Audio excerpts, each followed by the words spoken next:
Yo, yo, yo, yo, what is up, everybody? Welcome to the KillJoy Jake YouTube channel. My name is Abigail, and today we're talking a little bit about Friday the 13th. Let's get into it! Oh! How's it going, everybody? Welcome in. Anthony is with us tonight. Anthony the Lorax, what's up, dude? Love the vids. You're great. No, you're great, Anthony. Thanks, Tony, for being here. I keep calling you the wrong name. What's going on? Charles Allen is with us tonight saying, I'm working on an Easter slasher where a cult tries to summon the Easter Bunny, and we filmed this awesome scene where the killer puts bombs in Easter eggs. Jesus. That sounds brutal, Charles. I love it. I love it so far. I can't wait to see the finished product. Hit me with something when it's done. I'm excited. Dawson's Creek is with us tonight. Yo, yo, yo. Howdy, hey. Welcome in, man. Thanks for being with us tonight. Talking a little Friday, talking a little Pamela Voorhees, Jason's mommy. Lighting Ghost is with us. Thanks for being a KillJoy cult member, man. Appreciate you. I think the remake is better personally. Oh, we're definitely going to get into that, I imagine, with the guests tonight. I think a lot of us are very much so on the same page about this one, but I'm excited to get into it regardless. RJ Skarenki is saying, this is not really one of my favorites, but I like the way it sets up the origin. Damn, we're 0 for 2 on people liking this one. I'm excited to talk about it, though. There's a lot to love about this original movie. Honestly, on rewatch, I think the jump scare at the end hit harder than it usually does, at least for me on this rewatch. It's been a minute since I've seen it, so I was like, ooh, okay. That was good. That was solid stuff. So I got some positive things to say about it. Some. Sorry I'm cursed. What's up, fella? How's it going? I'm ready. Haven't watched the original in a while. It's a good one. It's fun. Is it great? I don't know. It's good. Is it great? I don't know. It's good, though. Give it a watch, though. It's worth a rewatch for sure. Mr. Rick, thank you for being a member. Appreciate you. Good evening. They didn't believe me. Sound like I'm Crazy Ralph. Mary is saying, hey, Jake, so Furiosa might be the worst film in 2024. People can't go to movie theaters like a Furiosa or The Watchers. I can't believe no one was seeing that one. I mean, I know Fury Road wasn't, like, insane at the box office, but come on, what's going on? It's crazy. It's crazy shit. I'm sad about it. I'm going to see it this Thursday, literally tomorrow. I'm very excited. I cannot wait, Mary. I see you're excited for a lot of movies. Damn. Holy crap. Despicable Me 4. That's the horror movie I'm looking forward to the most. Ashley S., what's up, fella? How's it going? Thank you for being a member. Appreciate the heck out of you. Thank you. Your support is greatly appreciated. Welcome. Denisha, our great, fantastic mod. I salute you, ma'am. Thanks for being here. Appreciate you a whole bunch. Scott Royston, same to you. Thanks for being a member. Love it. How's it hanging? A little to the left tonight, but I'll tell you if anything changes.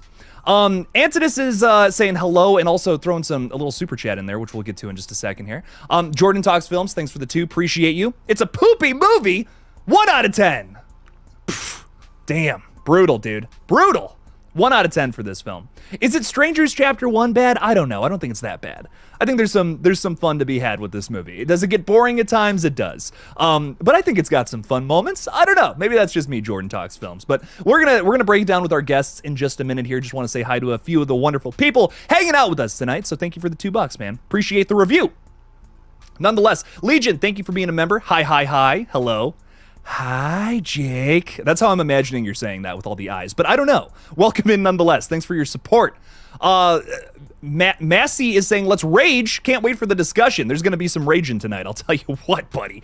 We're going to lose our fucking minds.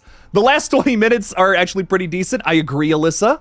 A little slow there, here and there, but the head chopping off is pretty fun, and the jump scare I'm a fan of. Kyle Scumberg is saying, In a Violent Nature is amazing. The kills, one of the top 10 yoga cliff scene. Hell yes, it rocks. No spoilers. It's a fairly new film. No spoilers yet. But watch my review video if you want to hear me talk about it. I bitch about it a bunch. I love it. And before I bring my guests on, I want to get to the super chat. Thank you for the 5. I appreciate it. Antonis saying Friday the 13th is my second favorite in the franchise. What's your favorite? I feel like I'm on a cliffhanger here. Antonis, I gotta know. That's interesting. Honestly, this used to be my favorite film in the whole franchise. Like, I really liked this one for a very long time. I don't know. It's kind of, I've grown apart from it, I guess. I've grown away from Friday the 13th as I continue to watch the other movies in this franchise. I really like a lot of the sequels. I think a lot more than the original. But I am curious, Antonis. Part 7's your favorite? Oh, hell yeah, dude. Hell yeah. I love the Part 7 love, dude. Part 7 rocks. Part 7's underrated. Crazy underrated, in my opinion. All right, ladies and gentlemen, let's bring on some of our guests tonight. We have Dylan from Splattercast. What's going on, fella? Not much. I'm happy to be back and definitely happy to be talking about my personal favorite slasher series of all time. So we're Ooh. starting off strong. I'm real excited to get into this. And, already going off of your messages in the chat, I can tell we're going to disagree on a few things tonight. But nonetheless, I'm always happy to talk Friday the 13th. Dude, hell yeah. No, I'm into it. I'm excited. I think it's more fun when we all kind of have a different viewpoint versus just the same. I think you get to talk about more things that way anyways. So I'm excited. We also have Evan from Rockland Graves. What's up, Evan? Hello, hello. How's everyone doing? Thanks for bringing me on, dude. I'm glad to finally be getting on one of your streams. We've been talking about it for a little while. It's an honor, man. Yeah, thank you, man. I want to say I'm appreciating the Part 7 love. I'm with you there, Jake. I love Part 7. I'm glad to see that one getting some praise because it so often doesn't, and it was butchered by the scum of the MPAA. It absolutely was, and it's a shame because there's a lot going for that one, man. Yeah. Carrie versus Jason, I think it's fun. Dude, I think the franchise works so well when it leans into that camp factor. It was great. Yeah, I'm excited to talk about this. It had been a while since I'd seen especially the original Friday the 13th. This is a franchise that I enjoy. I have a lot of nostalgia for. I know that, again, this is Dylan's like top one. And we haven't really talked about Friday the 13th, so I'm actually excited to talk to Dylan about it because we haven't done that before. Yeah, I mean, it's one that I honestly, like, since we started doing this whole horror thing 2 years ago, I want to. I really do. There's little hints here and there, but, like, Yeah. I'm saving it because get that. everything I've ever heard from anybody that, you watch Q&As for who have giant horror channels, it's like, once you get through the big three, it's like, what can I do? How do I go back? You know what I mean? It's like, and I don't want to do that with my favorite series yet. I want to savor it. That's kind of what makes me sad about tonight. Is this is kind of me covering this flick. I don't know. The live streams seem to do it for people on this page, so I'm just excited to be talking about it in some case scenario, whatever. I'm just excited to get into it tonight. Talking a little bit about Pamela, Jason's mom, up first. Before old Jason comes to the big screen in the next one, which I guess is a pretty good point, like just kind of jumping point here. How do we feel as Pamela as a killer? I don't usually like to talk about things in order. I just want to jump right into this. Pamela Voorhees. Yeah, we've all seen it. Yeah, right. It's not a twist anymore at this point. I think like it's one of those ones where I understand why people don't like it. I understand where they're coming from when this series has been completely established as Jason's series. But for me, this is one that, like, I don't know, maybe if it was the way I was introduced or whatnot. I mean, I know the first one I saw was the remake.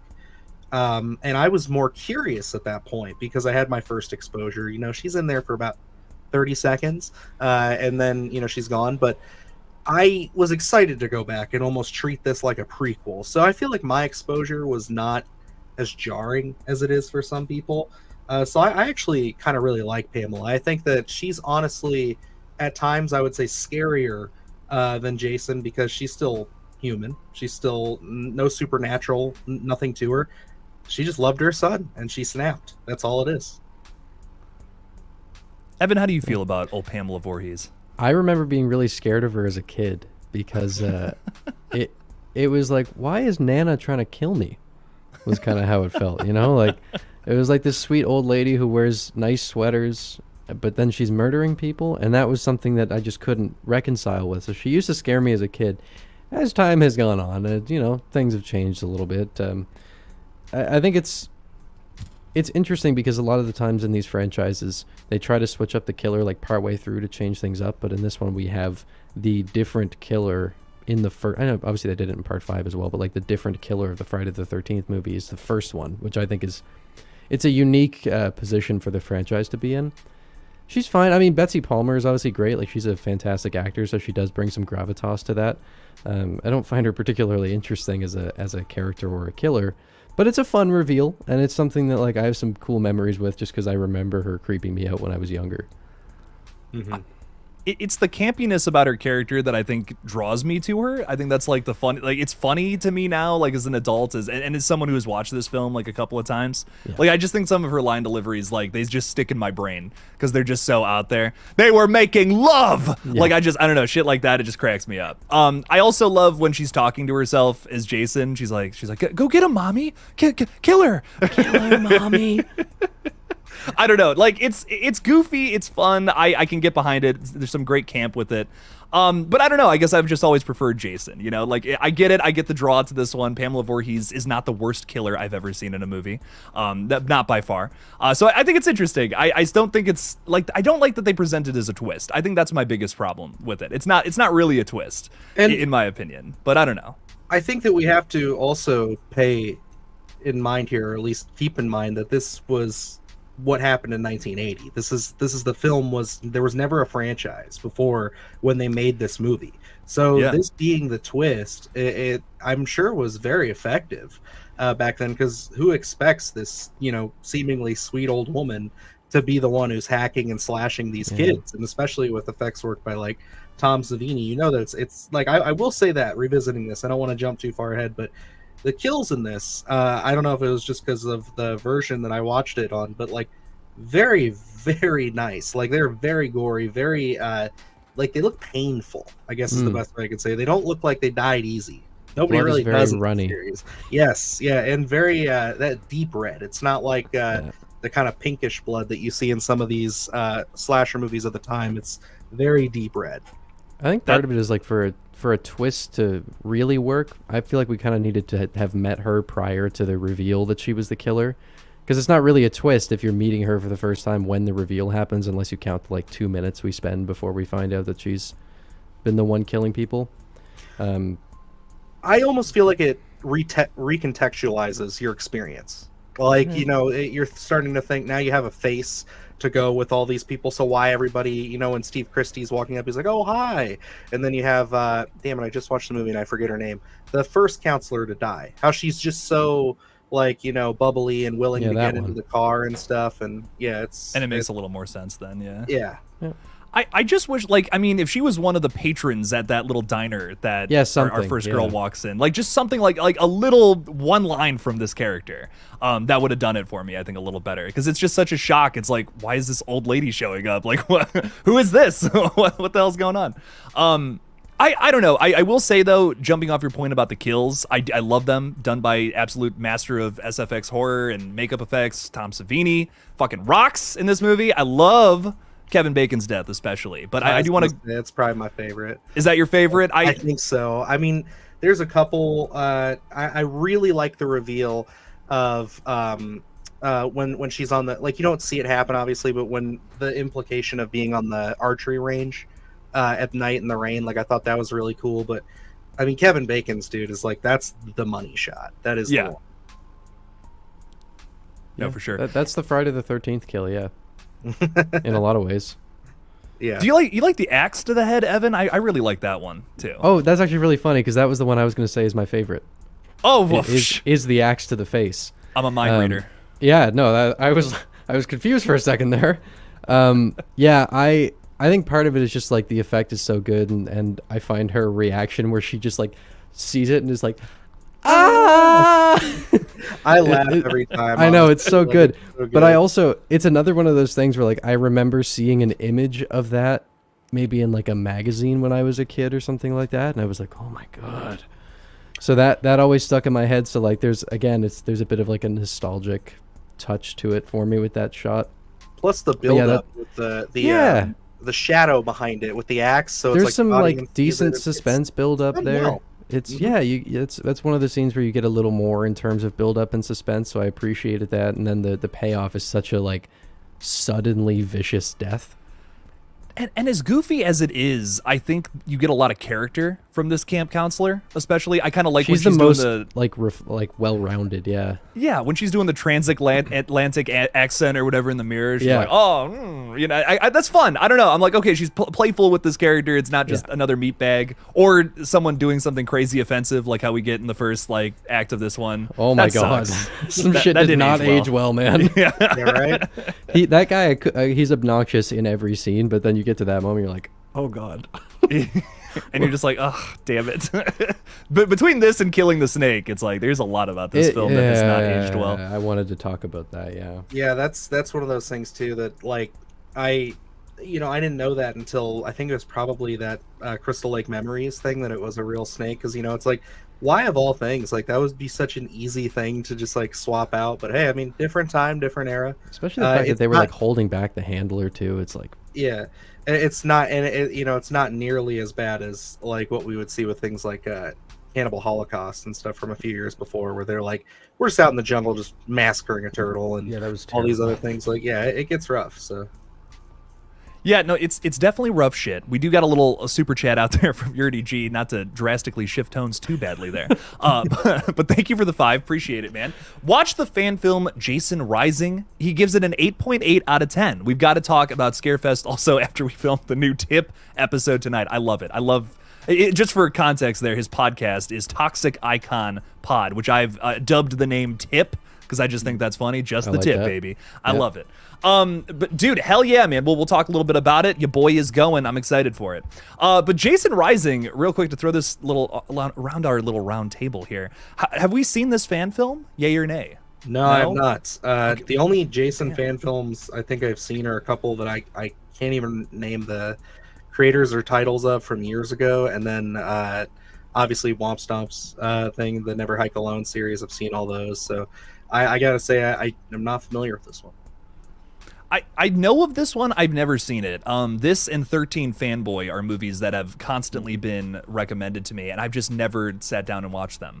This isn't what was the one with was it Rosewater or whatever, the one with Roseblood, the one that was like Pamela Voorhees? I think it was like a prequel fan film from a few years ago. I'll look that up. That's another one that like, dude, Womp Stomp, that's they're the Friday the 13th people to me, like that's kind of all I know, Yeah. unfortunately. You've never seen them? Oh, dude, you'll have to cover them on here, Jake, and then I want to do videos on them. It's one of those things where like Friday the 13th again is a franchise that I've almost enjoyed peripherally in some cases, where like I'll throw on 1 or 2 of them each summer, but it's not a franchise that I'm like super crazy about. So like I'm aware of them and I keep hearing how great they are and I do want to watch them. But it's one of those things where I haven't gone out of my way to do it, and I know I should. and that's how I feel about Nightmare on Elm Street. It's like I love that series. I think it's fine, but like I'm always a bigger Friday the 13th and a Halloween fan over those if we're talking big 3. So yeah, it's like I get you there. Like I do enjoy me some Nightmare on Elm Street, but like I'm more than likely going to put on one of the other 2 before I do that. Yeah, and I again with those fan films, I think they're of quality to the point that I consider them canon with the rest of the movies. Like That's why I want to see them, because all I've heard is that they're like basically just Friday the 13th movies. Like, yeah. And I think, because I think when you say fan film, your expectations are immediately a little lowered. But these are, I don't know, for me at least, these are one of the only like big fan films out there that really, really, really do deserve their reputation. Like this is the Friday requel for me, at least personally. I was very happy to support them on Indiegogo too for that sequel. It rocked. Oh my god! I mean, the first one's good, but holy shit, the second one is insane. excited. But I can't. I'll watch them this weekend. Give it a watch, man. They're good ones to talk about. Good to watch. I don't know. I love them. But Jason Rising, Yurdy G, I'll have to check this one out as well soon. So appreciate it. Thank you for the 5, my friend. Thank you. Getting back to this, though, we also have some characters in this one, which, the Friday the 13th franchise, notorious for having some pretty milquetoast characters. But Dylan, you're a big fan of this franchise. I want to hear your thoughts on how you feel about the majority of our little camp counselor characters in this one. I mean, this one I think is more obviously Adrian King's Alice is kind of up there as far as just like the standard archetype of a final girl. She's really fitting the I think Laurie Strode kind of archetype really well. But I also kind of like that she's more, I guess, because Laurie Strode was very innocent and very kind of like, I'm just a innocent little schoolgirl, where Adrian King's Alice here, she's flirting with Steve Christie at the beginning. You can kind of tell that they've had a little bit of a relationship there, probably fooling around a little bit before everybody else showed up. I adore seeing Kevin Bacon so young in this and having him pop up because he's such a star. But I mean, as far as their characters go, there's not much of memory. They are just, yep, watching Friday the 13th. We've got all these people here. These are your stereotypical teens. I will say, I think it was, forgive me if I am right. I think it's Ned. Was it Mark Nelson's Ned was the guy? Yeah. So I just watched it and I don't remember their I don't know names, any dude. of their characters' Ned's names. the funny guy who is his body is above Kevin Bacon and Annie when they're going to fool around. Okay, yeah. Okay. So like, yeah, it's one of those things where if you notice, like at least for the next 5 movies, they all have a character that is essentially just Ned. Like in 2, they have another funny guy who's like making the same kind of jokes. He looks very similar. It was just like they found a niche that everybody liked, the jokester. Yeah, like Jason just said, the jokester. That's literally like they have one of those in every single entry after that. So I will say, like for me, the characters aren't much, but they establish the standard slasher movie camp victims going forward. So they're a little bit more forgivable in my eyes. Evan, Yeah, thoughts on these characters? So, look, these aren't. I'm not going to sit here and pretend that these are like fleshed out characters or anything. We don't really know much of anything about them as people. You're not going to feel very sad when they die. But I will say, on rewatching the movie, I was a little surprised with how natural the chemistry between them all felt. Like, it felt like I was watching a group of friends, which, wasn't my memory of the movie, but like, moments when Kevin Bacon and his girlfriend are sitting by the lake, it felt pretty natural. Not that it's like super well written or anything like that, but you do buy that they at least know each other, which is something that you can't say for a lot of slasher movies. I can actually give you a little bit of insight on that. So Yeah. Janie Taylor, who's Marcy, Kevin Bacon, and I believe it was Mark Nelson, they were all friends who acted together. Okay, So they were friends before they even got it. They all got hired at the same time. Yeah, and you can feel Oh. that, and like the strip Monopoly game where you're Mhm. again, you're not dealing with great characters, but there's something that's kind of fun about the camaraderie between them that I enjoyed. I found Ned wildly irritating. Part of that may come from the headdress stuff, which is one of those Yeah. things where you're like, ugh. Sure, it was a different time, but good God Almighty. Yeah. Yeah, they're not. I'm not going to say that they're great, but I was a little surprised with the chemistry.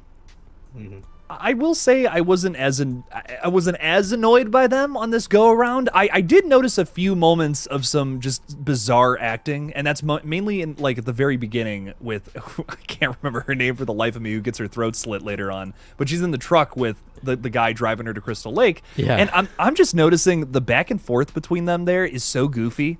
Like, oh my, I don't know, Feels like a cartoon, yeah. it felt very cartoonish, and I don't know, I really hadn't, I don't know if I hadn't noticed that before or something, but on this particular rewatch, it was something I really noticed. I was like, wow, some of these lines feel like the first take. These are kind of goofy to me. But I don't know, I think overall, it's not the worst offender. There are definitely worse characters as we go along. Our final girl from part 3 is pretty obnoxious, in my opinion. But I will say, I think this one, the biggest thing about it with the characters, in my opinion, is it's just structured very weird.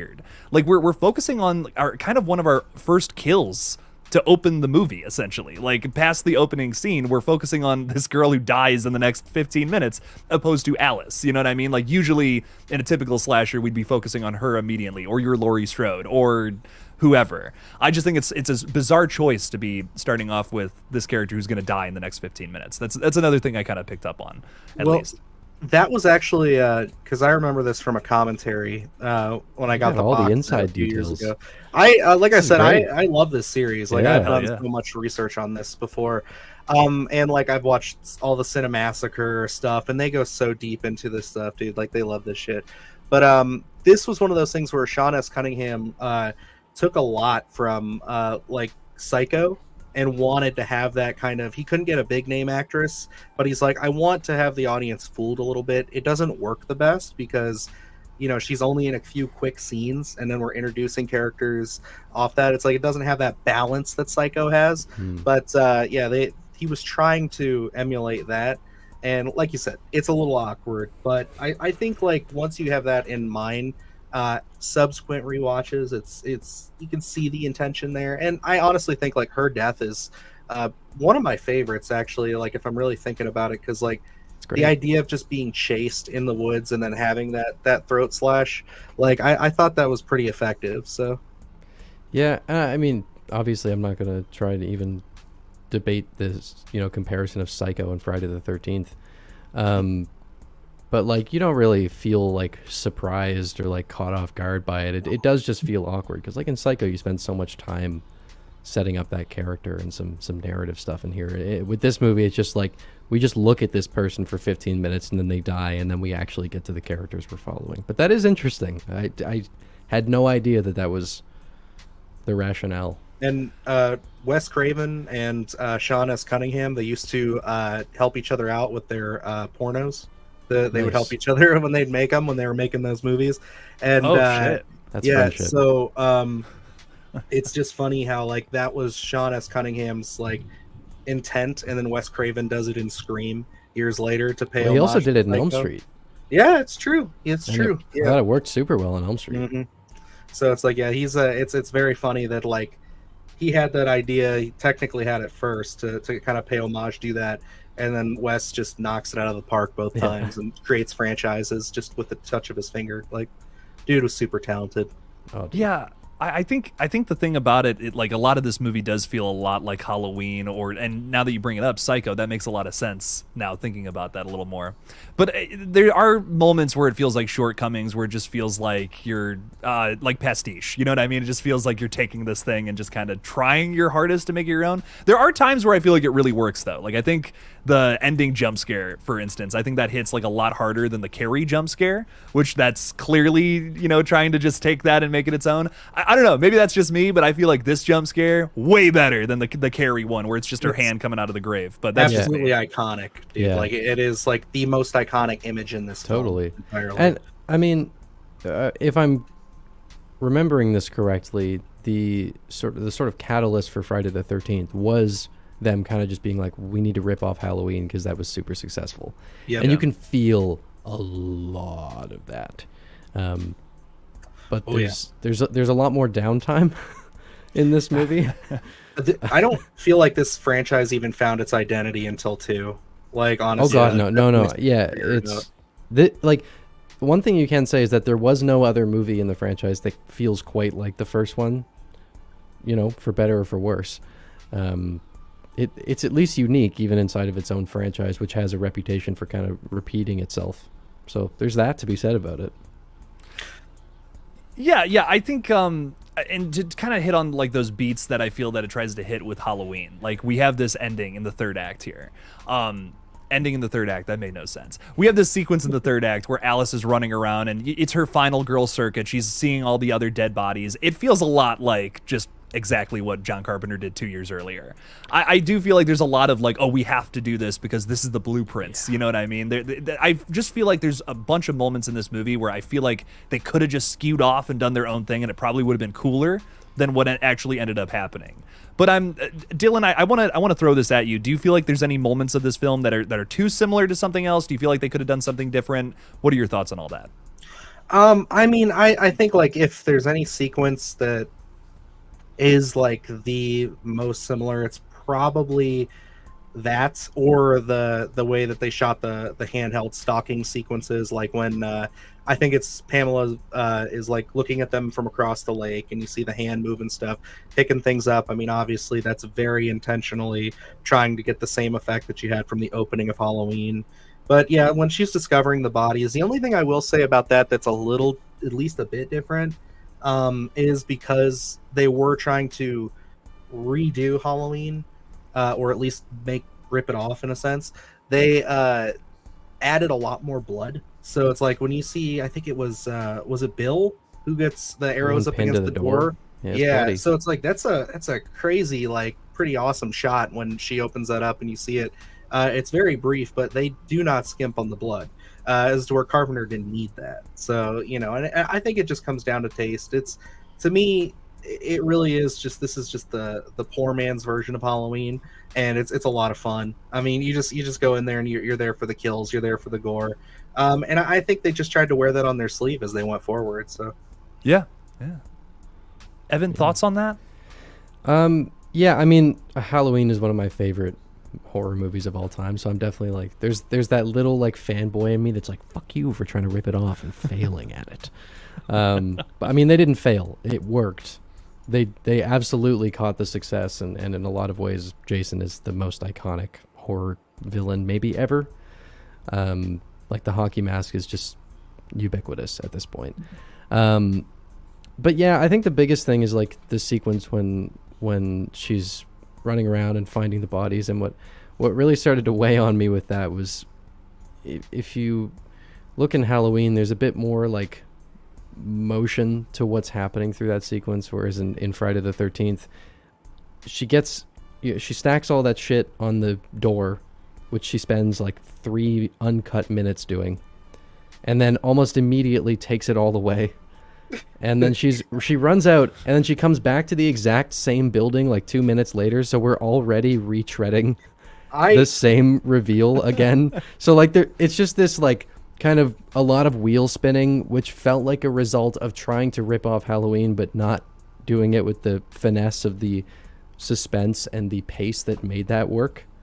They're just like, yeah, she was finding bodies, that was cool, hey, let's do that. I mean, it kind of feels like, at least in their location, they only had so many places they could actually set up a shot with lighting. Yeah, totally. And everything. And they're just trying their best to make the most of it. Because, there's like Halloween, you have the whole build-up with Laurie walking across the street. We've already established how close the houses are. Yeah. That atmosphere, that mood. And I do think there's atmosphere in this, especially... 100%. And I think it's underrated. When the sequence, I wonder if we're thinking of the same one, when the thunderstorm rolls in. And everybody kind of breaks up because of the rain. It's like, that is like, to me, that it may have been the time that I watched it. It was like a really rainy summer here in Ohio, but like that just felt like a rainy summer afternoon. And like, I don't know why, but every time that happens, I'm just like, yeah, this like is just dripping with atmosphere. Definitely. And you hear like the call of the loons and over the dark lake and whatnot, which is my favorite bird call, by the way. Just thought you guys should know that. I just can't believe you knew that off the top of your head. I'm impressed. Do you have loons where you are? I don't think we do. I don't think I've heard a loon call. Okay, besides this movie, of course. Where I live, loons are everywhere. And when I used to go camping, you would hear them call out. And if you've never heard a loon call over a big lake in the middle of the night, there is such a haunting feeling to that, but like a peaceful haunting feeling. And it was reflected in this movie, and that's a tone that I really appreciate. But it's a very distinct call. Once you hear it, you'll know it. Jake, we have loons. They migrate through Ohio, but they no longer nest here. Damn. They just don't like it here anymore. You got to look up YouTube videos of loon calls, I'm telling you. I have to. You want to have a good night. I do agree with you guys, though. I mean, the atmosphere is wonderful in this. This is such a wonderful, like, put it on during the summertime horror flick. I usually watch one of these, like one of the earlier Fridays, especially during this time of year, just because I feel like there's there's a lot, in my opinion, there are a lot of negatives to some of these movies, but there's a lot of positives in terms of this, like specifically. This is such a great franchise summer to show vibes, someone. Summer vibes. We just got home from the beach or something, Cedar Point or some amusement park, whatever. Yeah, exactly. Let's put this on. You know, it's a great watch for that, without a doubt, for a lot of these reasons. I think that, I don't know, it flavors this movie in a way that does make it different from something like Halloween. So that's another point in its favor. You know, it's not just a ripoff, I would say. I think it's a little more than just that. It's got some more going for it. It is a bloodier film than Halloween. Like, there's not a whole lot of blood, or not even a whole lot of kills. Like, this definitely tops it in terms of kill amount and blood quality. You know what's kind of crazy is, like, you'll jump to Halloween 2, and then Halloween 2, they're just trying to copy Friday the 13th. Yeah, John Carpenter wanted to up the violence because of Friday the 13th's success. Yeah, and it was the studio. There was a lot of pressure behind that because they were like, oh, it's not bloody enough. It was Carpenter's idea. Oh, yeah. Which is what's really weird about it, because Rick Rosenthal wanted to keep it more subdued like the first one, and then Carpenter went back and did reshoots and added more gore to it because of the success of this movie. Yeah, which is such a weird situation where, like, he makes Halloween and then it explodes, and then Friday the 13th, sets out to rip off Halloween basically, and then he's like, well, we got to do what they did. It may be like the only time in history where Carpenter sided with a studio against someone else and was like, yeah, let's bloody this thing up. Let's make a lot of money. And it's just like, but I think like by that point they were up to like what, part 3, part 4 by the time that was pumping these. Well, Halloween 2 was 1981. So so they were only up to part 2 then. But yeah, dude, this was a yearly franchise, just like we had with like, the Paranormal Activity movies and stuff for a while there. Or like Saw. They were pumping these out, Yeah.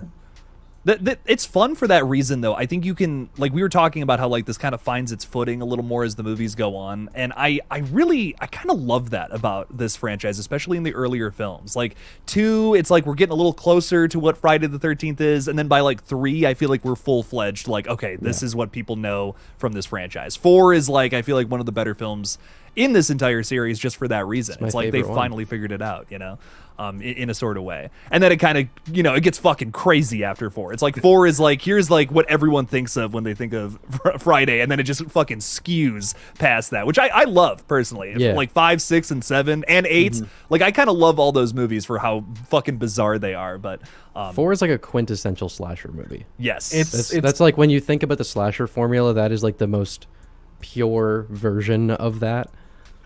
It's almost like the first 4 movies are them like you were just saying, figuring it out, and then 4 is like, okay, we've got all the parts assembled, let's run this bitch one more time and let's get it moving. And it works. It's great. There's a lot, like, that is the reason why so many people say that's their favorite Friday the 13th.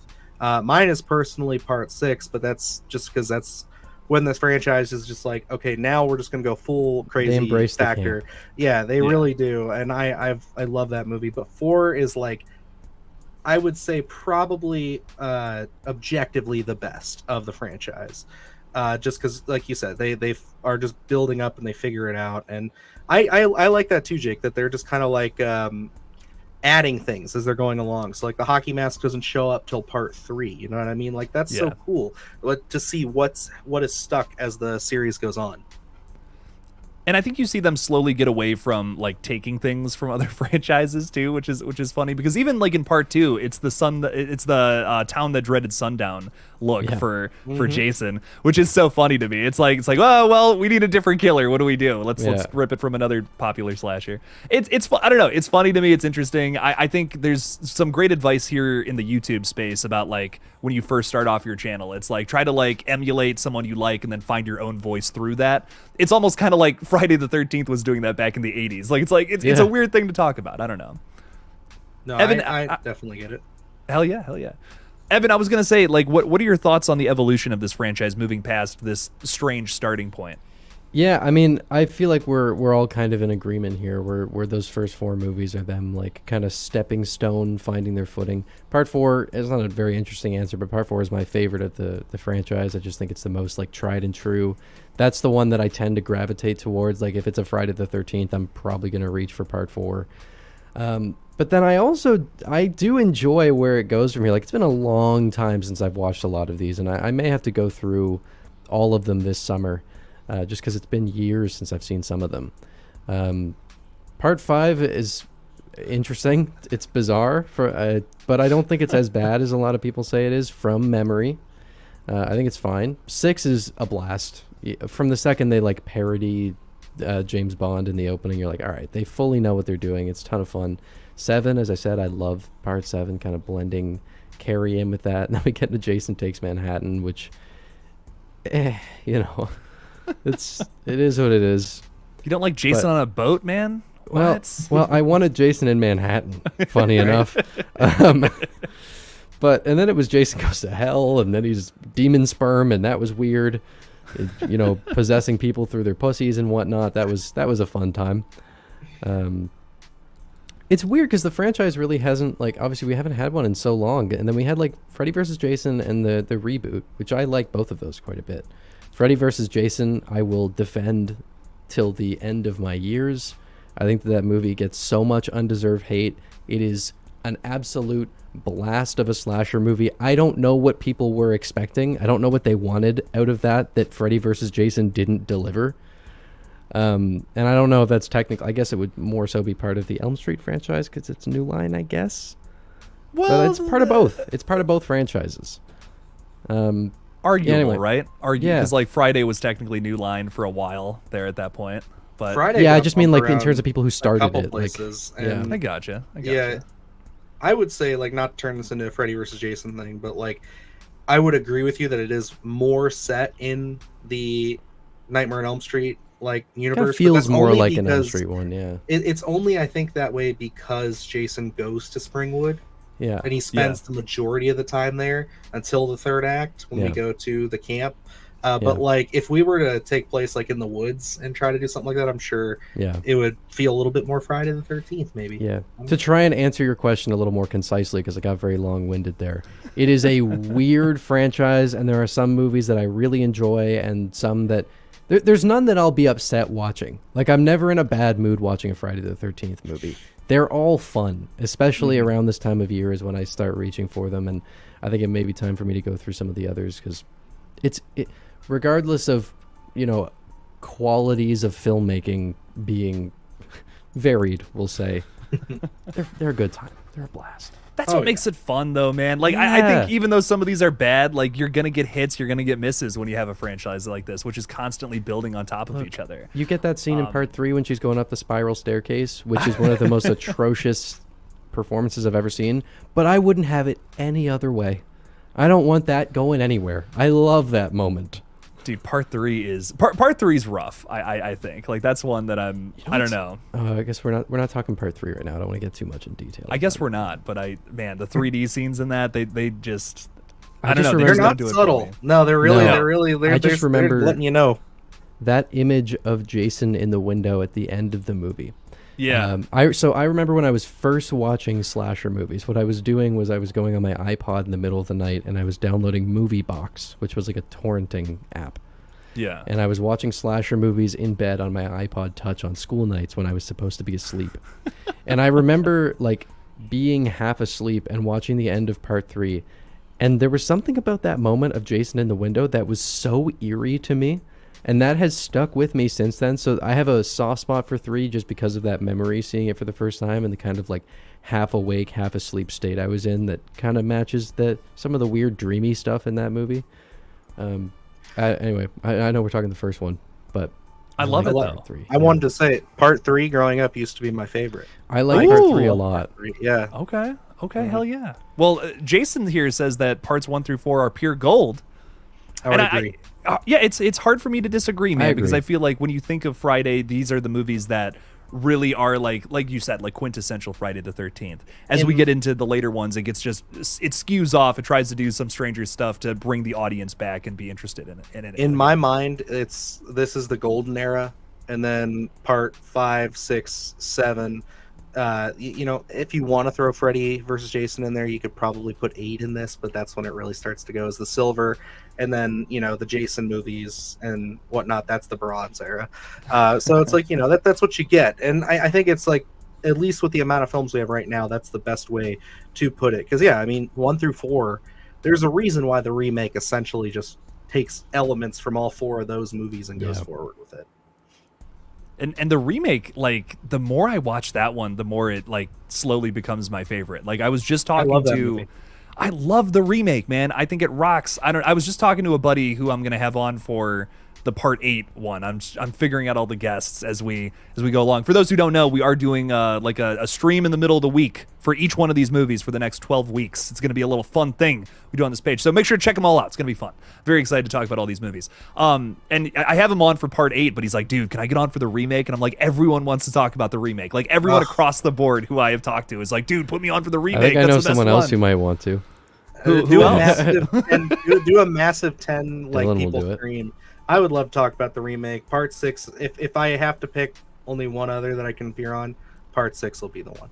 And Scott seems to agree with you here, saying that part 6 is still by far the best, even better than part 4. And the reason why is it doesn't rely on making it out to make a movie. It is a better story to it and a much better soundtrack. Ooh. See, that's interesting to me, because usually the things I hear about part 6 are how much people love like the tone shift. Well, these are some interesting points too. Evan, Dylan, any thoughts on that?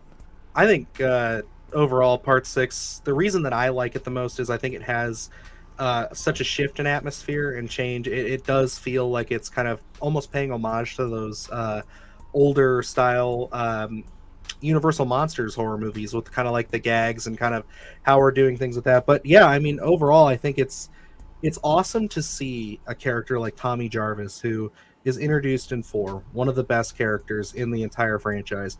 5, they don't really know what they're doing with him. And I mean, that whole movie is just kind of like, it's a movie that's grown on me over time, but it's still one of those, it's middling. And then 6, it just feels like, all right, we have figured out Tommy Jarvis is our final boy. We're moving forward with this. The mono e mono him versus Jason. There is just so much there to chew on, and it just feels great. And I think the movie, I've watched that thing 100 times, and like it just flows every time I'm watching it. I'm like, oh my god, we're almost at the end. Like, this is crazy. Yeah, part 6, like I really enjoyed part 6. I actually got to see it in the basement of a brewery last summer. There's a local brewery near me that puts on like horror movie showings. They used to do them in the back lot, but they started getting complaints from the children in the apartments behind the lot that were getting scared. Children. So now we have to do it in the basement. So they get catering, and there's beer everywhere, and it's great. They did Elm Street 4 and Friday 6, and that was an absolute blast, and it made me appreciate part 6 even more.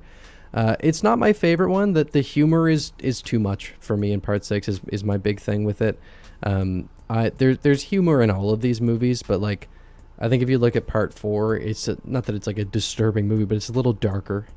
There's a little bit more of like a creepier atmosphere to part 4 than where part 6 is like, it's basically a cartoon, which is fun, and I appreciate that they were just embracing it at that point. And there's a lot that I really enjoy about that movie, but when I think about like the things I like about Friday the 13th, a lot of the qualities in 6 are kind of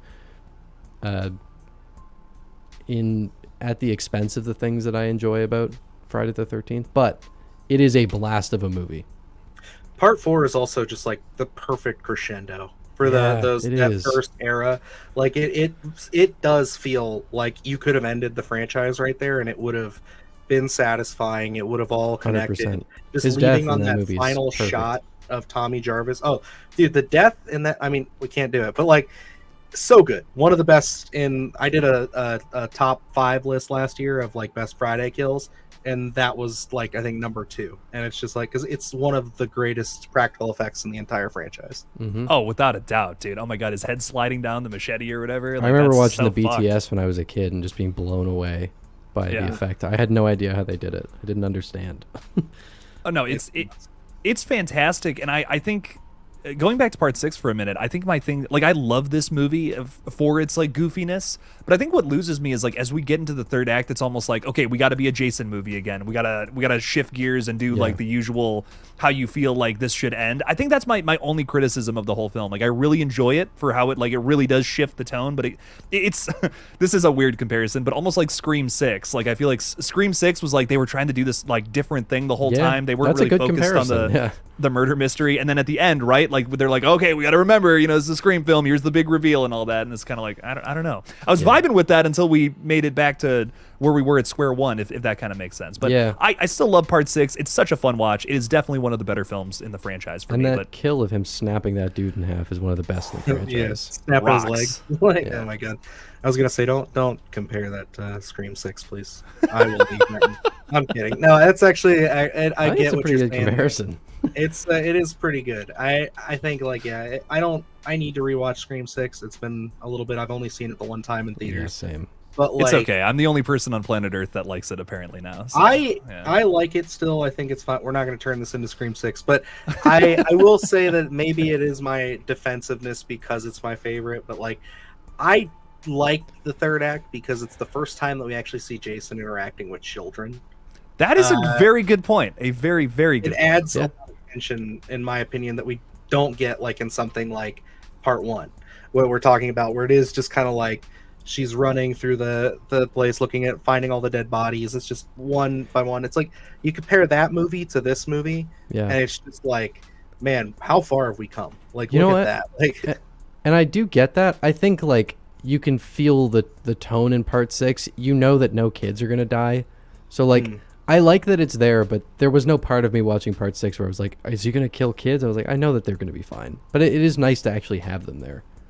Plus that line with the kids under the bed is so good, where it's just like, oh, you're dead meat or whatever. They use it in the dead meat intro. Yeah. Part 6 is a lot of fun, man. No shade towards part 6, but I just like part 4 for me is like that's my Friday movie. Yeah, I love it, man. And this is a really good question from Massey's Bellboy. I feel like I'm saying that wrong, but who knows? If you're doing a Friday the 13th marathon, do you start with part 1 or do you just jump immediately to part 2? Which is a great question because we don't really see Jason in this movie except for the very end. Evan, I'll throw that to you first. Do you usually start with part 2 or do you start with part 1? If I'm doing a marathon of a franchise, I'm usually doing it out of like the sake of completion. So like I will go through and watch the first one. Who knows how long I will commit to that, because there's a lot in the first one that I just find like mind numbing and like really hard to get through. There's just so much nothing going on, especially when you get into like the latter part of the second act and then into the third act. There's so much downtime that can make it really disengaging. But yeah, if I'm doing a marathon of them, I'm going to watch the first one. I am definitely going to watch the first one. I think like you have to like pay your respects a little bit in a sense, because again, even if you were to save it, you can, because it's like you could look at it as a prequel. So maybe you watch parts 1 through 4 or 2 through 4 and then go back and see that one as like kind of the first setup there. I just think like for me, I'm going to watch this entire series cover to cover. So I always start with part 1, and I know we've been kind of talking about our favorite moments throughout the series through this, but I still think that there needs to be a little bit more respect from the community on this one, because it is the trendsetter. We wouldn't have the series without it. And I think that for it being such a small budgeted, we're just trying to copy Halloween, they do end up kind of finding their stride in a few areas. Yes, I'll agree with Evan that whole last act, it's pretty drawn out. Like there's no reason for us to be making an entire process of making coffee, no reason to be stacking all that crap in front of the door. But I think that overall I just can't see myself watching this series without watching part 1. Yeah, and to kind of piggyback off of that, I while this is not my favorite film in the franchise, I think that I just love the way that these movies build off of each other, and to see that progression is kind of the thing that I keep coming back for.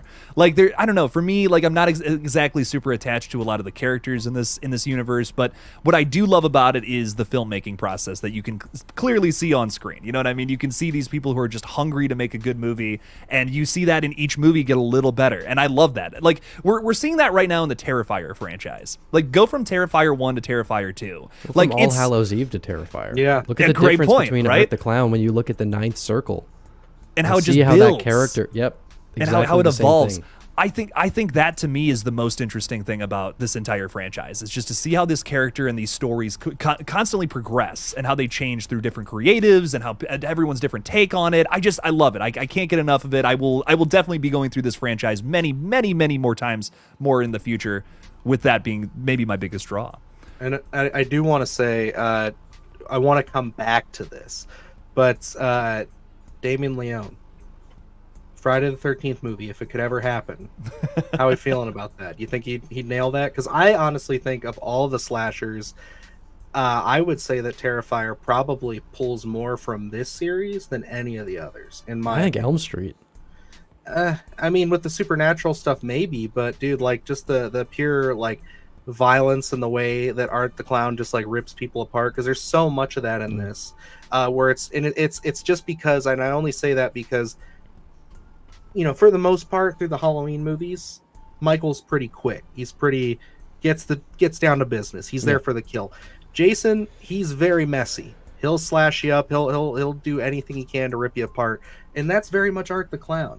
So I would say almost like Elm Street and Friday are more of an inspiration to him than probably Halloween, which obviously Halloween's in there because it takes place on Halloween. But I think in a way, Art the Clown is almost like a fusion of Jason and Freddy, but like 60% Freddy, 40% Jason. That's the whole inspiration behind him was like he just wanted to make a silent Freddy Krueger, was basically the idea behind Art the Clown. You can definitely feel that. Because him miming the laughing and all that, like he's having a blast killing. It's the same thing with Freddy, dude. Like Freddy's jumping through doors, he's cutting off his fingers and showing the kids as he's doing it. Like this is a joke to him, you know. If Art could jump through a TV and grab a woman and smash her head through a TV, he would do it. Oh yeah, yeah, without a doubt. So I think it's that element that makes those two just so similar in my mind. But there is the silent element to Art the Clown too. That is, very iconic from Jason and Michael, and of course, so many killers out there. We got a great question from Paula Fitzhenry as well. Who is who other than Jason? Who's your favorite character in this film? In the first movie, right? Whoever wants to go first. If someone's film? got an answer. Yeah, because I have my answer already, and it'll shock you. In the first movie. In the first movie specifically, who's your favorite? I think I have my answer. It's Pamela Voorhees. That's mine. I was waiting for someone to say it. But elaborate. Hit me with a little more on that. She's just the most fun in the entire movie. Like, I think, like, because we've been talking about it, Alice, although a character that I like, just because, again, she's that archetype, the final girl, one of the very first ones to do it. I think that, like, Pamela, I think about the scene where she's explaining Jason's backstory. She chews up the scenery there. And, I mean, Betsy Palmer does a great job. Like, she is the most interesting character in the entire film. And that's what I gotta say about it. Hell yeah, dude. Evan, who's your favorite character in Friday?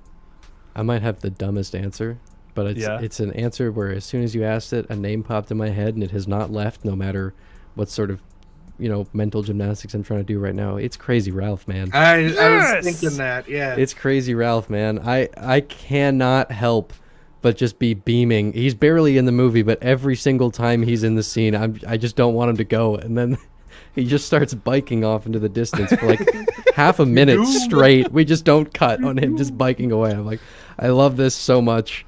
But it's a death curse, buddy. It's got a death, and his neck is like constantly just. It's got a death curse.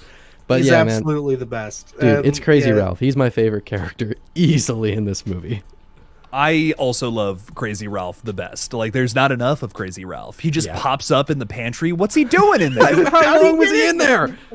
And he's just standing there, too. It's like he was waiting, like he was listening to footsteps. Like, he's scarier than Pamela at some point. Do you guys think he put the snake in there? You think he brought the snake in the cabin? Oh, shit! Maybe. It was totally him. He's pranking him. He's trying to scare them away.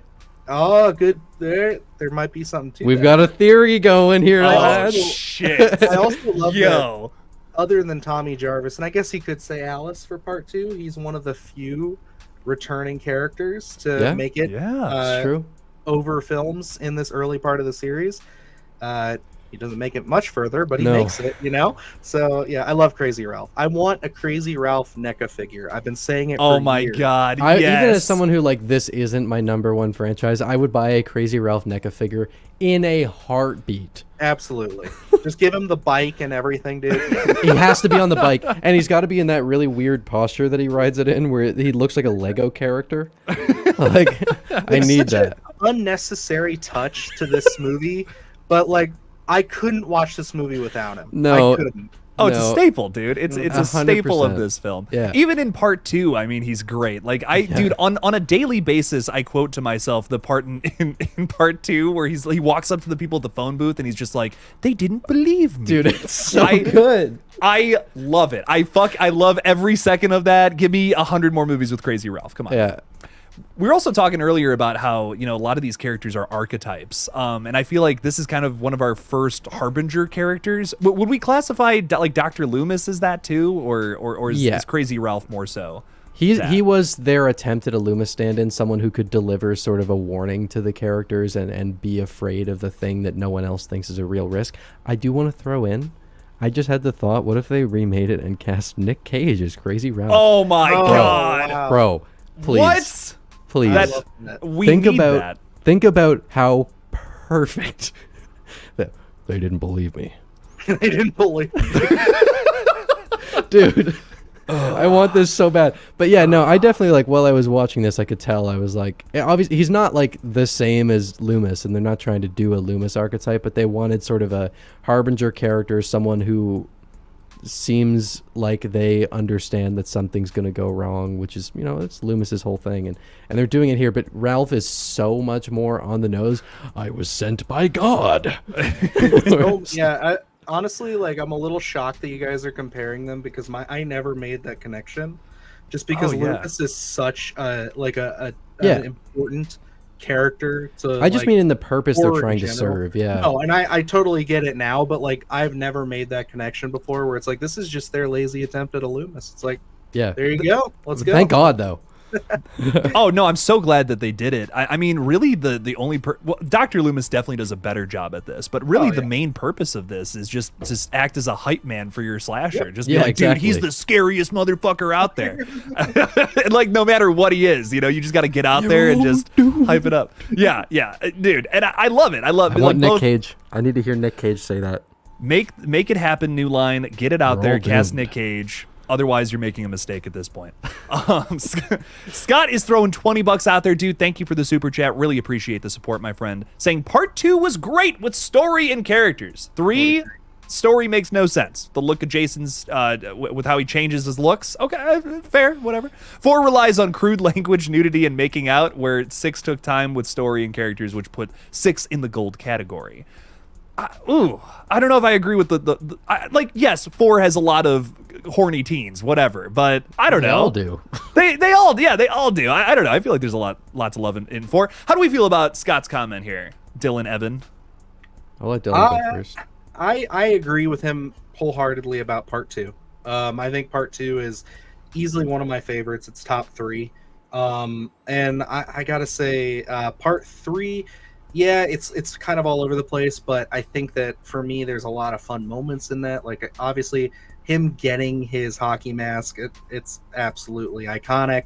I like some of the characters in there, but yeah, it's kind of a mess. 4, although I see what he's saying, I wouldn't be as harsh about 4. I think that 4 is still gold standard. I think it's definitely the best out of the first 4 films, and I do see what he's saying, because there's a lot more nudity in 4. Oh, now yeah. that I'm thinking about There it, is. like there is, because like you have the twins. It's one of the hornier movies. It is one of the hornier ones. Yeah. And yeah, so it's like there's a lot more going on there with nudity. They were really leaning into it, but I do also think there's a lot more gore in 4 than there is in some of these other ones too. Like they really up the blood and stuff like that, and that's what makes that movie fun. But I mean, really, at the end of the day, the heart and soul of why I love 4 so much is the Jarvis family. Like, that's my favorite. So. Yeah. Part 2 is great. I think that what's the final girl's name? Is it Sally? In that one, it's Ginny. Ginny. Yeah. I think she's probably the best final girl of the Friday the 13th franchise. She's definitely up there. She's top 3 material. She's so good. But like in terms of like story criticisms for part 3, I'm not going into a Friday the 13th movie looking for story. So like if I can follow what's happening, I don't care. You know, I'm going to these movies for Jason. I'm going for a fun cast of characters, summer vibes, and great practical gore effects, which is why 4 is my favorite, because 4's characters are like, they're not great, but they're super fun. It's a really fun cast of characters to just hang out with, and the kills are amazing in 4, but I'm not going to these for story. So that, like, sure, the story in 3 is really weird, but that's not a knock on the movie to me. The knock on 4 with like crude language and nudity, again, with Dylan, I understand what you're saying. It is more crude, but that also felt like it was just the franchise coming into its own. It's not like these other movies are prudes or anything like that. It's not like 4 marked this like weird tonal shift where they started to like introduce nudity in language. I think the thing about 4 too is like we have like I know 2 has a lot of characters, but 4 I almost feel like there's more characters with the whole family. Oh and Yeah. So that's I think the characters in 4, it's the most fun cast of characters. Also, I just remember the morgue scene in the opening, so there's like 3 characters right there. Yeah. So it's like we go all over the place in 4. 4 for me, like with the characters, I'm just, there's so many things about them that are way more memorable than these last 3 movies. They were so distinct. They're way more distinct. Like, sure, they swear, but I don't care. Like, I don't give a fuck. Like, I love, like, the dead fuck thing to me sticks with me. Oh, good. It has hilarious. stuck with me since I watched that movie for the first time. And I don't know, it rocks. It works for me for what it does. I think the dance, too, which is such a, like... You know, he wasn't told to do that? No. That kind of dancing? That was just Crispin Glover dancing. That just came out of him. That's amazing. Like, it's what? Beautiful. It's one of the most beautiful things I've ever seen. I think you can convey so much more character without dialogue than you can with it. Like, and this is a moment of that where I'm like, I care for this guy now because he can dance. Like, which is such a stupid thing that my primal brain is thinking, but like that's what I'm thinking in that moment. You start to empathize with him. He's a poor dude. You love the guy. You can have a character come out and be like, I'm this charitable man. I put all my money into charity and stuff, and I'll care less about that guy than I will this fucker who's dancing just 100%. Because he dances, man. Yeah. It's crazy. And it's he danced like no one was watching. No one was watching. That was pure expression. Mm-hmm. it just works for me. I don't know. I really do like the characters in 4. Are they, you know, oh my God, the best I've ever seen in a movie? No, but in terms of Friday movies, man, I think they're gold standard. That's just my take. They are so perfectly serviceable. I think that's the best way to put it. They are like S tier serviceable characters. I do want to point this out, since I know we're talking a little bit more about 4, but Evan, you had said that 4 has one of the scariest kills. Yes. And I did want to make mention that Eric Anderson did sadly pass away just a few days ago on June 1st. So I feel like we should acknowledge that a little bit, because he's Rob in part 4, who I would agree, that is one of those kills that it stands out because we don't really have that in many horror movies. It's a darker turn, yeah. Vocal about the next time I think they do that is the remake, when right at the beginning when her boyfriend's getting pulled through the floor. Yeah. So it's like that's the only other time I can think of somebody actually like vocalizing he's killing me or he's hurting me. You know, It's like usually they're just screaming. And a lot of these kills are kind of just like, okay, let's get the shock value out of the way and move on to the next thing. Like especially like parts 2, parts 3, part 1 in a lot of ways.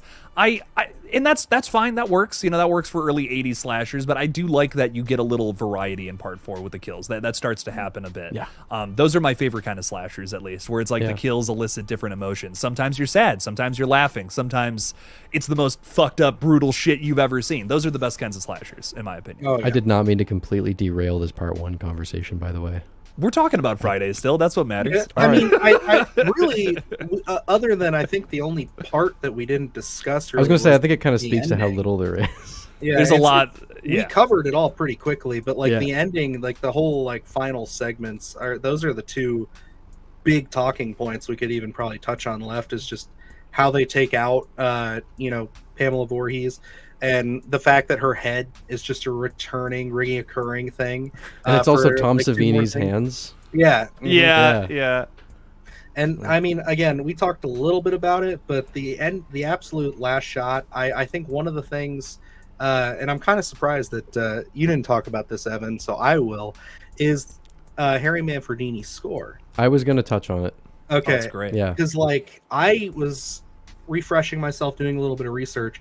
I did not realize how inspired he was by Jaws, and it makes total sense when I sat down to watch this movie, because the only time, even when we're doing the POV stuff, when there's the music only plays when it's actually Pamela Voorhees. If it's not and we're doing anything POV, there is no music. Yeah. So it's very intentional like that. And I love the ending of the switch up. It's one of those things that, like, as a kid when I first saw it, it really did get me a little bit, because it is that nice melody, that nice music, and then boom, just right back into that score. It's like, it's good shit. Yeah. The score, so the score is iconic. Like it's one of the most recognizable horror scores. In all honesty, not a huge fan of most of the music in this movie. It's, it works for what it needs to do, but it is kind of just like throwing a bunch of notes out. Like, I was watching the movie with my brother, and I was like, it sounds like when you let a 4-year-old play on a keyboard and they just start hitting whatever is there. Brutal. That was how I felt. I mean, it's obviously iconic, and there are some like motifs in the score that work super well. Just I don't find it to be a particularly interesting score, aside from the music that's playing when she's in the boat, because there is a really cool use of a flanger there that is creating a very like weird dreamscapey feel to that moment that I absolutely adore. Like, the music there and the way that it was mixed builds up a very fascinating atmosphere to me, and then having that iconic jump scare is such a great way to top that moment off. I thought that was fantastic. I agree. Yeah, that is definitely my favorite piece of score. But what I will say about Harry Manfredini's stuff is that I think it fits this movie, right? Like, it's very over the top. It's even campy, and messy. Messy. It fits the vibe of this movie. I think it works perfectly with the visuals that I'm seeing on screen, and for that I really like it. Would I use this as temp tracks and something else? Probably not. But I don't know. I vibe with it. It's fun. I think also just like the films, I would say that at least for the first 4, his scores they start to improve a little bit more. Oh, I think yeah. he does start to kind of find a niche without completely losing I'm just talking about the music in the first one. stuff. Yeah, so I think it does start to kind of also find its own identity as it goes along. So yeah, I'm not too shaken up that you don't like the score in this one. So you get a pass this time. Hey, I like it. It's just, Just little compared hang on it to a child playing on a piano, man. Yeah, that's. I just wrote the That's Friday the Friday the 13th 13th. score. Yeah, you're like I love that one. my favorite. You were so ready for that bit, Evan. I feel like you've been waiting for that all night. Got I the actually haven't keyboard been on. thinking about it at all. That is just always Damn, on. dude. Dude, Oh, will all just right. Whip it to the live streams I've done with this guy. He'll just whip it to his piano and start playing some stuff. At Sometimes any it random has to happen. Dude, Gotta do can you rock out Moonlight Sonata right now? Like that would mean the world. We can to do me. it like it's Strangers Chapter 1.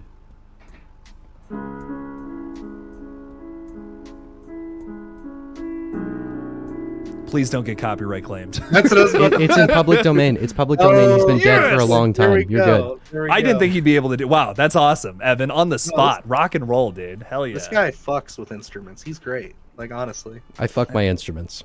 No, not like Yes. that. I mean it like that. I mean, unless you got Yes, you another did. channel, a little OnlyFans channel of that. Don't look All at right, my Jake, music get us channel. back on track. Well, we're on that note, I think we should wrap it up. If I'm being real. But with that, let's do a little roundtable. Where can the fellas watching right now find you guys in the YouTube space? I mean, you guys know me. I'm on Splattercast with my buddy Luke over there. We're always covering some new horror films, talking some old horror films. Still kind of working on some kind of more mainstay content. I got a new series I've been working on over there, The Scenes That Scarred Us. Really enjoying that. And then, this week has just been kind of nuts for us. We've got a ton of new horror movies. We're going to be having our review for Handling the Undead coming up tonight, which is a new neon horror film. So keep an eye out for that. Ooh, okay. I'm excited for that. I love neon horror films. Those are some of my favorites right now. This Very one's cool. very Very good. cool. They're Okay. killing it. Evan, where can the fellas at home find you? So, give a little sniff. Give a little sniff. You're gonna notice something. You're gonna notice a little something. There's gonna be something that's kind of cheesy and it's a little like peanut butter. Follow that nose. You'll find Brooklyn Graves Productions, where I do weekly horror movie video essays, and they come out every Monday, at the same time every Monday. X is coming up next. That was really strange, but I love it. So I like that your videos have a funk to them. That's my biggest draw. That's the thing I've been really working on recently is the funk. Yeah. Trying to build up that stank. whenever I get the bell notification about an Evan video, I always smell it before I hear it. I cleanse my palate with some Like, coffee oh, what is that? beans Oh, it's before- Brooklyn Graves, right? Yeah. Gotta sit down, gotta get this thing rolling. I get covered in peanut butter. I cleanse my palate. Yeah. Just typical afternoon watching Evan's videos. I could ask for nothing more. I'm honored. Before we wrap this up, Scott, thank you for another super chat, man. I really appreciate it. Sorry couldn't fit everything in the last comment. You're all good, my friend. I love part 4. I think it's the best human Jason movie. I was just trying to say that it relies a lot on typical elements where part 6 does not. More OG. Totally fair. I can get with that. Yeah, that definitely. I would agree with that. Definitely best human Jason by far. Oh yeah. Best human. Yeah, no, I would agree. I think also just in his death too, there's a lot to say about that. I love it. It's very powerful. How he kind of gets tricked by That might be little my Tommy favorite Jarvis. death of a slasher villain Yeah. in a slasher movie. Like I'm trying to think of a better one, and I don't know if I Halloween can. Part 6. That's kind of the best one, isn't it? When he How gets does- well, which cut? all The of one them. where I it guess makes he sense, doesn't. or the Does he one where it die in the doesn't make producers? sense? I don't even. Whatever. I'm just kidding. It's not Halloween Part 6, guys. Don't freak out. Yeah. Are you thinking about when Paul Rudd stabs him with the Yeah, syringes? yeah, with the syringes. There you go. I just watched that movie because Paul Rudd steals a fucking baby, and that's so funny to me. That is such a Like, weird movie. I love it. As, Yeah. as a newer parent, I don't like that they just leave that baby in like the subway. Like they It's so just weird. leave it Put it in the cupboard. It'll be fine. Yeah, Yeah. It just makes me really upset to think about. Hey, that thing didn't cry all night though. No, like nobody knew, dude. Like he's just chilling in there. Like, Yeah. good lord. He's a chill baby.